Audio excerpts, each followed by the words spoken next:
Hello, this is Harwin from SC Wolf. Today, I will talk about this topic. Usually, it is in people who are marketers, who are into the front line, like the customer service, sales, and those kind of people. And maybe other people who are handling people a lot, they might face this kind of things. It is called persona fatigue.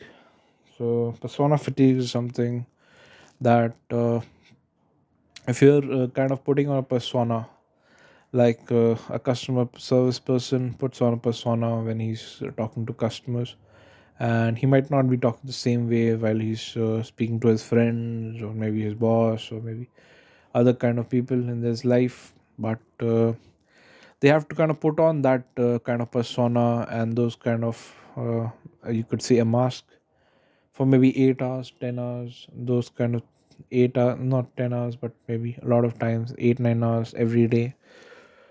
And what happens is the person gets fatigued by it. Fatigue as in they get tired by it, putting on that kind of approach.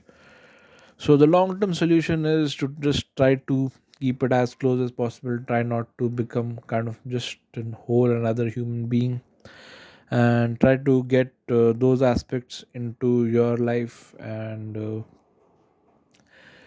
try to speak the truth as much as possible. Try not to put so many lies, because the more lies you put, the more complicated a persona you have to put out there.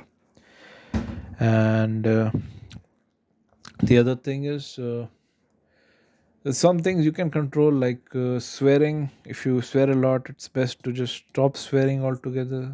For because if you have one kind of persona where you just in customer service, the other persona you're swearing a lot or getting angry a lot, so that is kind of a thing. So the good things, if you're there, you can do, take it. But the other things, if it is bad, that is fine, you put on a persona, and that is all.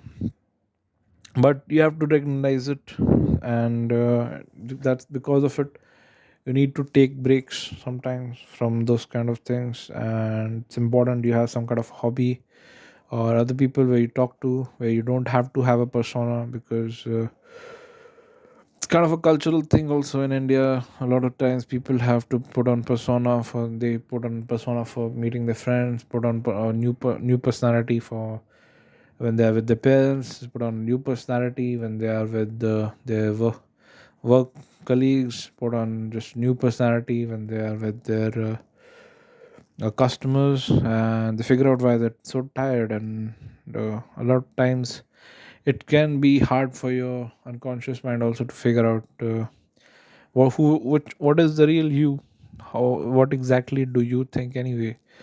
Because if you're putting on those kind of things, it is hard to be clear, it's hard to be focused. And the advice is just try to keep it whole, one person here. Try to speak the truth all the time, and even if it you get into maybe some kind of difficulties, that is fine. And as much as possible, try to take a break from it from time to time. Don't go so far every time. If I can understand, if a person is maybe in a call center or maybe on a showroom, they have to put it on. But after that, they don't have to. Try to put some kind of some aspect of your life where you get out of it. Maybe you write a blog, or maybe you write in a journal or something. But those kind of unresolved things or anger, it has to sometimes come out somewhere. Maybe you can work out or take breaks from that. But this is very real. I've seen people who put on complicated personas, and sometimes they just quit all of a sudden, or just not quit as, but they get angry all of a sudden. So it can happen if you're putting on a personality for a long time. That can also lead to anger issues and those kind of things. I'm not a psychologist, so you might be better if you have very deep issues, but this can happen. So this is the solution I found. Try to be truthful and those kind of things, and recognize it. It is a persona fatigue is there. Stop trying to pretend someone who you're not for a long time. it can be harmful overall to your mental health. So that's all. Harun from SEO signing out.